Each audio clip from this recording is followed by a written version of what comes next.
Good morning. It's June 28th, and this is To My Liberal Friends. Now, we've all heard the old adage, when it rains, it pours. And this is what Joe Biden must be thinking as the bad news just keeps piling on his son, Hunter Biden. So let's review some of the facts.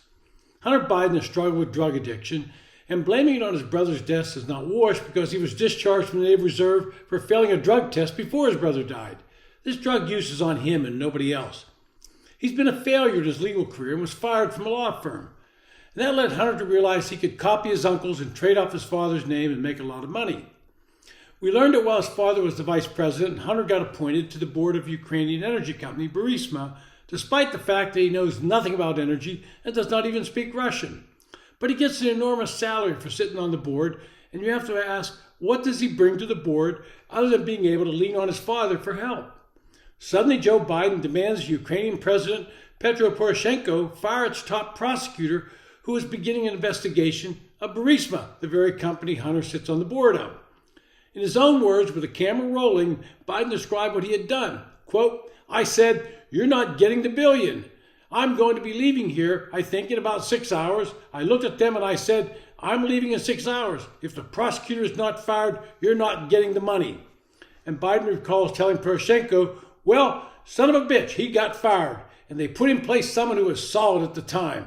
And this was all before a speech of the Council of Foreign Relations, and he even insisted that President Obama was in on the threat, but Obama said he wasn't. Ukrainian officials back up this story, but say that Biden left out one important piece of information. The prosecutor, Viktor Shokin, was leading a wide-ranging corruption probe in the natural gas firm Burisma. And that's the firm, again, that Hunter Biden was a board member. A U.S. banking record shows that Hunter Biden's American-based firm, Rosemont Seneca Partners, LLC, received regular transfers into one of its accounts, usually more than $166,000 a month, from Burisma from spring of 2014 through fall of 2015, during a period when Vice President Biden was the main U.S. official dealing with Ukraine in its tense relations with Russia. I don't think we have to review the laptop debacle again. We all know it was Hunter Biden's laptop, despite the initial denials and the Biden machine's attempt to call it Russian disinformation during his campaign in 2020. But it is the latest bunch of revelations that seem to be causing the president to rethink his position on this issue. For the past several years, he has repeatedly stated that he never spoke to his son about his business dealings. I think we all know that's simply not believable. Hunter's on Air Force Two for hours with his father, and they never speak about what Hunter was doing in the foreign country they'd just been to. But with the latest news, Biden is altering his comment to say that he's never been in business with his son. That's a subtle but important change of tune.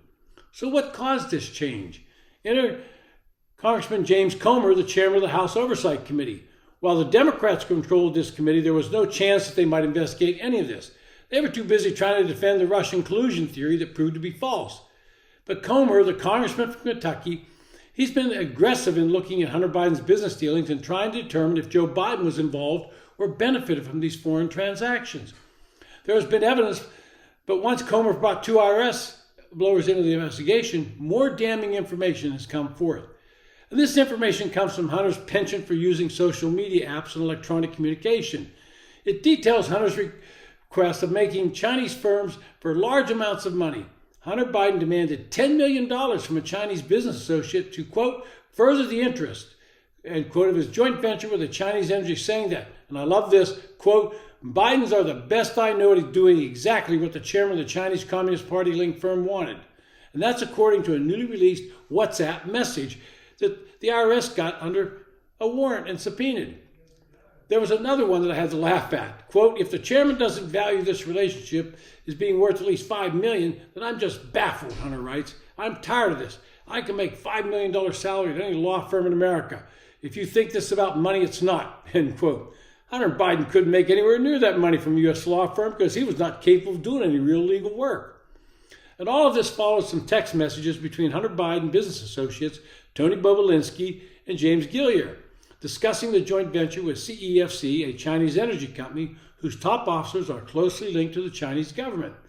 Gilliar, in a May 11, 2017 text message to Bobulinski, wrote, quote, man, you are right. Let's get the company set up and tell H and family the high stakes and get Joe involved, end quote.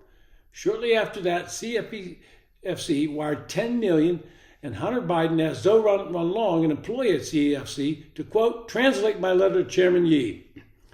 I hope my letter finds you well. I regret missing you on your last visit to the United States. End quote. Hunter Biden wrote this in an attached letter dated June 17, 2017. Quote, please accept the best wishes from the entire Biden family as well as my partners. And then he added, we are all hoping to see you here again soon or in Shanghai. End quote. Remember, Joe Biden denies knowing any of this and says he was never in business with his son, which is a lot different than saying he never spoke to his son about his business ventures. But again, Hunter loves using electronic communication. There are emails showing Hunter requesting keys for his new office mates, his father Joe Biden, Jill Biden, and Jim Biden. He also needed a key for Guang Wendong, who was an emissary for Chairman Yi of CEFC. There's more information now becoming available about Hunter Biden's foreign business ventures, all of which seem to be tied to having access to his father. I've asked in the past, why did they have to create 21 LLCs? What were they doing, those LLCs? What service were they providing? Where was the money coming from? And why was it being sent to various members of the Biden family? Well, we all know it's having access to his father. And after all, he clearly stated Biden's are, quote, the best he knows at doing exactly what the chairman of the firm wanted. No wonder Joe Biden took Hunter to Camp David last weekend. You can be sure they were discussing how to figure out their next move. And I'm sure Joe was asking Hunter how much more of this stuff would be coming out. Well, when it rains, it pours. This has been To My Liberal Friends. Thanks for listening. If you enjoy the podcast, hit the subscribe button, recommend it to your friends. And if you have a comment, let's see it. I'd love to hear from you. Thank you.